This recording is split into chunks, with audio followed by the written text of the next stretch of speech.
Hola, soy la nutrióloga Emilia Figueroa López, egresada de la Facultad de Ciencias de la Nutrición y Alimentos de la Universidad de Ciencias y Artes de Chiapas.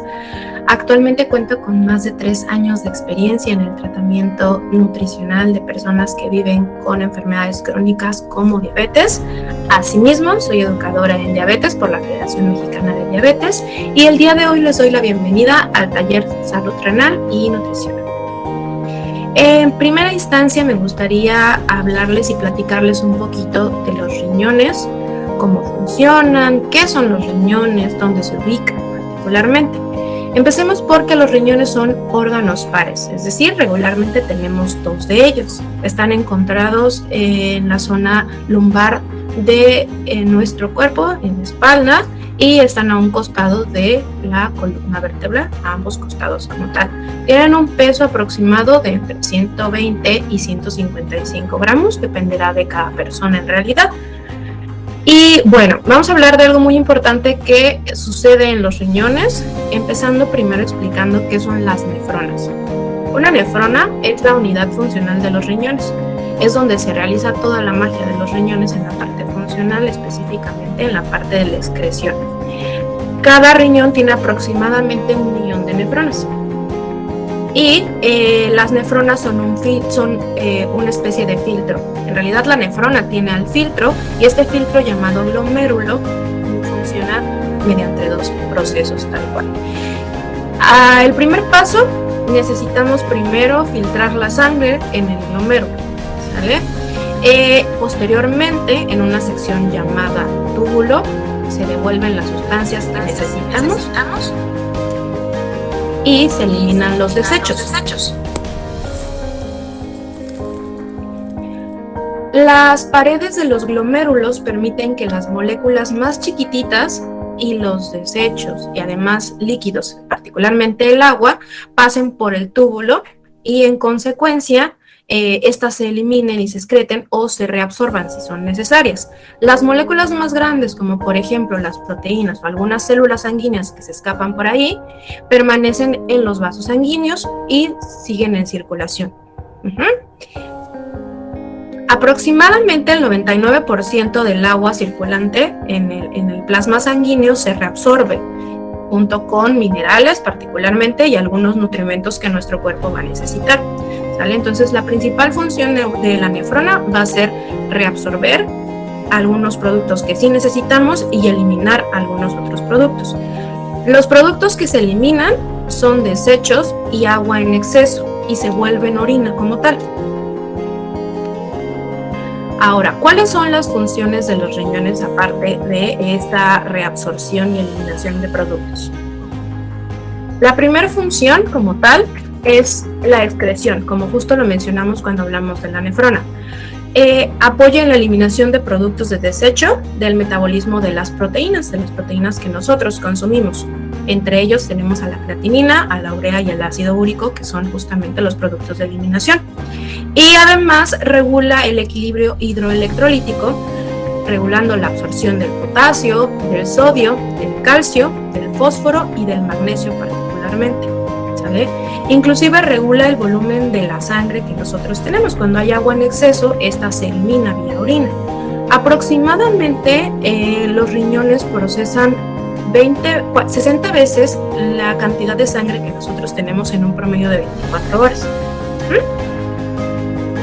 Ahora, además de regular el volumen sanguíneo y la excreción de productos que no son necesarios para nosotros, regula la cantidad de agua y los electrolitos en sangre y además tienen una función hormonal. Los riñones regulan la producción de las células rojas, los eritrocitos, en la médula ósea, mediante la producción de eritropoyetina. Los riñones producen esta hormona y en consecuencia la producción de los eritrocitos en la médula ósea es adecuada como debe producirse. Además va a regular la actividad de la vitamina D, que esta tiene un impacto directamente relacionado con la fijación del calcio en los huesos. Inclusive la función hormonal de los riñones afecta directamente a la presión arterial y esto ayuda a regular la presión arterial. Y por último, los riñones intervienen en la formación de glucosa a partir de las proteínas en caso de que haya alguna situación de riesgo en nuestro organismo y necesitamos obtener glucosa a partir de otros alimentos o productos como tal. Estos son algunos de los componentes del filtrado renal y cuánto reabsorbemos de estos. Tenemos, por ejemplo, el agua. Aproximadamente nosotros filtramos en nuestros riñones 180 litros al día y se reabsorbe el 99% de esta agua filtrada. Es decir, el exceso se elimina vía orina, que son aproximadamente 2 litros, más o menos dependiendo cada situación personal. El sodio se filtran aproximadamente 630 gramos y el 95.5% se reabsorbe.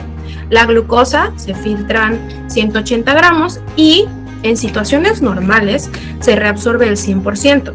Sin embargo, cuando se vive con diabetes, existen ciertos tratamientos farmacológicos que van a promover la eliminación de glucosa mediante la orina para regular los niveles de glucosa. Por lo que este valor de reabsorción puede variar dependiendo de las necesidades de cada paciente. La urea es otro de las sustancias que suele eliminarse. Esta se elimina o más bien se reabsorbe en un 50% y el gramaje que se suele filtrar es aproximadamente de 56 gramos. Ahora, hablemos de las complicaciones renales en diabetes. Es una de las complicaciones que aparecen cuando mencionamos o pues surgen cuando mencionamos complicaciones o de los temores que existen cuando se vive con diabetes. Primero va a haber un incremento del tamaño renal como consecuencia del aumento de la filtración. Dado que aumentan los niveles de glucosa en el torrente sanguíneo, necesitamos eliminar por algún lado esa glucosa excesiva. Entonces hay un aumento o una hiperfiltración por parte de los riñones para regular los niveles sanguíneos de glucosa, por lo que nuestros riñones tienden a crecer. ¿Sale? Algo también que puede suceder con los riñones es la microalbuminuria, que es la primera manifestación de nefropatía diabética. Esta suele tener causas multifactoriales y principalmente está asociada a dislipidemias crónicas, es decir, colesterol o triglicéridos elevados por mucho tiempo, el desarrollo de hipertensión arterial, diabetes mellitus. Además, debe haber antecedentes familiares relacionados con nefropatía. Algunas otras situaciones de riesgo para desarrollar esta patología es una edad mayor a los 60 años, vivir con obesidad, enfermedades cardiovasculares, además de la hipertensión arterial, enfermedades autoinmunes, infecciones sistémicas y de vías urinarias con mucha regularidad.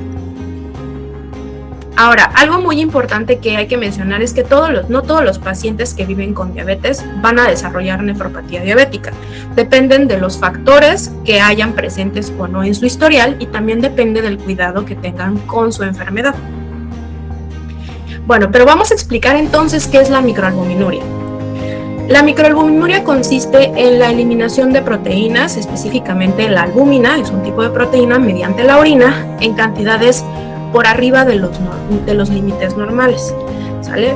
Y esto en consecuencia tiende a ir relacionado con un diagnóstico de nefropatía, ¿sale? Entonces vamos a hablar un poco de cómo progresa esta nefropatía en situaciones normales y posteriormente qué sucede cuando ya hay una pérdida de la función renal. En primera instancia tenemos la nueva filtración de electrolitos y agua, que es técnicamente la filtración normal de nuestros riñones. Imaginémonos que los riñones funcionan como un colador.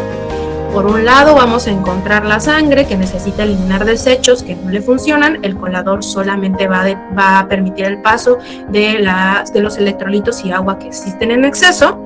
Sin embargo, a las elevaciones constantes de presión arterial, el constante descontrol glucémico van a ocasionar que esta filtración este filtro se vaya abriendo y dé paso a la filtración de glucosa, es decir, que además de electrolitos y agua pueda pasar la glucosa por ese filtro. Entonces las rejillas de este filtro se van haciendo mucho más grandes. Posteriormente, si continúan estas hiperglucemias crónicas, estas infecciones de vías urinarias, un descontrol en la presión arterial y otras complicaciones, va a iniciar la filtración de proteínas, que en un inicio puede ser la microalbuminuria. Es decir, perdemos cierta cantidad de proteína superior a lo esperado por la orina, y son ciertas y pequeñas cantidades de proteína, que no es normal. En consecuencia, vamos a presentar, si esto sigue progresando, un incremento en la filtración de proteínas, es decir, una macroalbuminuria o una proteinuria como tal. Cuando hay este diagnóstico, puede haber una pérdida de la función renal importante, y en consecuencia esta pérdida es permanente. Pero con los cuidados adecuados, el tratamiento bien establecido y además la atención oportuna, vamos a detener la progresión de la enfermedad, y además tenemos que tener presente que el principal objetivo es mantener una buena calidad de vida. ¿Sí? Ahora, entonces, este es otro ejemplo de cómo justo progresa la nefropatía en los riñones, cómo se dañan nuestros riñones. Por arriba podemos observar a la sangre, y esas bolitas pequeñas son la albúmina, la proteína. Posteriormente vamos a encontrar que la parte amarilla es la orina, y en la imagen de la derecha encontramos que hay pequeñas porciones de proteína en el torrente sanguíneo. El filtro ya está dañado, por lo que la albúmina puede pasar sin ningún problema a la orina. Justamente es lo que sucede. Ahora, ¿cómo limitamos este progreso? ¿Cómo evitamos que siga sucediendo la nefropatía, o que progrese aún más, o que no se desarrolle, si es que queremos prevenir? Vámonos con las recomendaciones nutricionales. ¿Sale? En primera instancia, lo primero que tenemos que verificar es el consumo de proteínas de origen animal. Hay que moderar el consumo de proteínas de origen animal de acuerdo a lo indicado en nuestro plan de alimentación. También hay que preferir cortes magros, es decir, hay que procurar retirar la piel de las aves y la grasa visible en los diferentes cortes de carne que solemos consumir. Obviamente también seleccionar cortes con menor cantidad de grasa. Comer carnes rojas específicamente, es decir, res y cerdo, 2 o 3 veces por semana como máximo. Y vigilar el consumo de huevo, es decir, tratar de consumir un máximo de 2 veces por semana el huevo entero. Bien, si queremos consumir claras, no hay ningún problema de consumirlos el resto de la semana, pero sí el consumo de huevo entero hay que ir vigilando. En caso de que nuestro plan de alimentación o nuestra vida alimentaria tengamos incluidos los lácteos, específicamente la leche, hay que optar siempre por una leche descremada o light para reducir la cantidad de grasa de origen de esta índole. Y si tenemos alguna intolerancia a la lactosa, optar por una leche deslactosada light. ¿Vale? Ahora, ¿qué métodos de preparación se recomiendan para reducir el aporte de grasas, justamente para que esto impacte en evitar las dislipidemias, es decir, el colesterol y los triglicéridos elevados? Hay que preferir alimentos preparados a la plancha, horneados, asados, al vapor y hervidos. Eso significa la menor cantidad posible de grasa adicionada en los métodos de preparación. ¿Vale? Además, si ya contamos con plan de alimentación, hay que respetar justo la porción indicada de aceite para la preparación de nuestros alimentos y evitar las grasas de origen animal, es decir, la manteca de cerdo, la mantequilla, lo más que podamos, para así pues aprovechar los aceites de origen vegetal, como el aceite de canola, el aguacate mismo, el aceite de oliva, si es que nos gusta consumir y preparar nuestros alimentos con este útil. La hidratación es sumamente importante. Lo ideal es consumir aproximadamente 2 litros de agua. Sin embargo, esta viene con una condición. A menos que tengamos una restricción para el consumo de agua, podemos consumir estos 2 litros de agua. Y si tenemos alguna restricción, hay que acatar esta indicación por parte de nuestro nefrólogo particularmente, o endocrinólogo, o incluso nuestro nutriólogo. Es importante la hidratación cuando se vive con diabetes, pero también para prevenir infecciones de vías urinarias. Y además, una recomendación importante es evitar esperar mucho tiempo para ir al sanitario, ¿sí? No es muy importante específicamente. Algo que también tenemos que tomar en cuenta con el consumo de agua es que hay que continuar haciendo ejercicio y adaptar las cantidades de agua dependiendo de las temperaturas en las que se encuentre la ciudad en la que radicamos. En el consumo de agua también se tiene que verificar el consumo de bebidas azucaradas y carbonatadas, como lo son los refrescos, los cuales hay que evitar con mayor intensidad. Es decir, podemos consumir café, infusiones, de preferencia sin azúcar o endulzadas con stevia, esplenda, fruto del monje, por ejemplo. En el consumo de sal, les puedo recomendar no tener el salero en la mesa, verificar la cantidad de sal que adicionamos a nuestros productos y alimentos antes de consumirlos, y el consumo aproximado de sal al día por persona es de 2 gramos, a menos que vivamos con alguna situación de salud que nos force a tener una restricción del consumo de sal. Evitar el consumo de alimentos procesados, enlatados, porque estos también contienen una gran cantidad de sodio con mucha frecuencia. En el caso de los cereales, específicamente, por ejemplo, los cereales de grano entero hay que consumirlos de acuerdo a nuestro plan de alimentación con moderación y optar siempre por cereales integrales, es decir, tortilla de maíz, pan de caja integral que no contenga azúcar, por ejemplo, avena en hojuelas, hay que consumir un poco más de amaranto, por ejemplo, que es un cereal integral. Pero bien, hablemos un poco entonces de los productos procesados y las recomendaciones aquí. En la parte de productos procesados es importante evitar alimentos procesados. ¿Y cuál es un alimento procesado? Que contenga más de 5 ingredientes en su ultraprocesado, que contenga más de 5 ingredientes en el apartado de ingredientes de este producto del empaque, tal cual. Hay que buscar siempre elegir productos bajos en grasas saturadas, grasas trans, colesterol, sal y azúcares añadidos. Y también hay que tratar de seleccionar productos que tengan menos de una etiqueta o menos de los etiquetados frontales.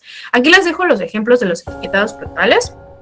Hacemos hincapié justamente en evitar los productos que tengan más de una etiqueta y si pueden seleccionar productos que no tengan etiquetas, porque regularmente estos refieren un exceso de sodio, calorías, grasas trans, grasas saturadas, por ejemplo, y en consecuencia pues van a ir en contra de lo que estamos buscando fomentar.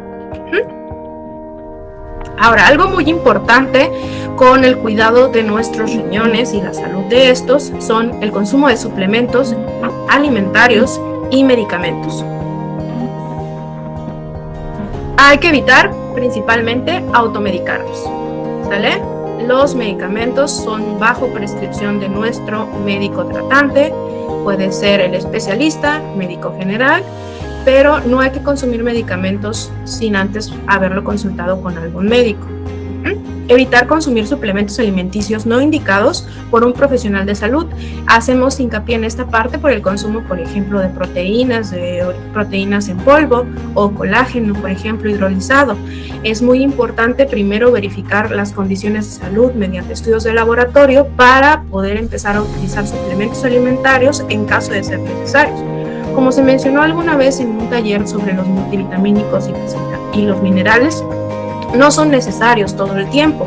En ocasiones, con una buena alimentación, cambios en los hábitos de alimentación y de vida en general, podemos evitar esas deficiencias multivitamínicas en general. Evitar medicamentos o remedios herbolarios. Los remedios y medicamentos herbolarios son productos no probados, no autorizados, que no tienen investigación como tal y pueden tener dosis que ocasionan toxicidad. Y esto puede dañar de forma permanente la función de los riñones. Es por eso que no se alienta el consumo de estos productos y si es posible se restringe lo más que podamos. Como recordatorios finales me gustaría traer para usted mantener una buena rutina de ejercicio. Hay que cumplir con nuestros horarios de medicación como fue indicado por nuestro médico tratante. Hay que respetar nuestros horarios de plan de alimentación, así como las porciones que tenemos indicadas. Y cada año hay que acudir a consulta con el nefrólogo si es que no presentamos alguna complicación.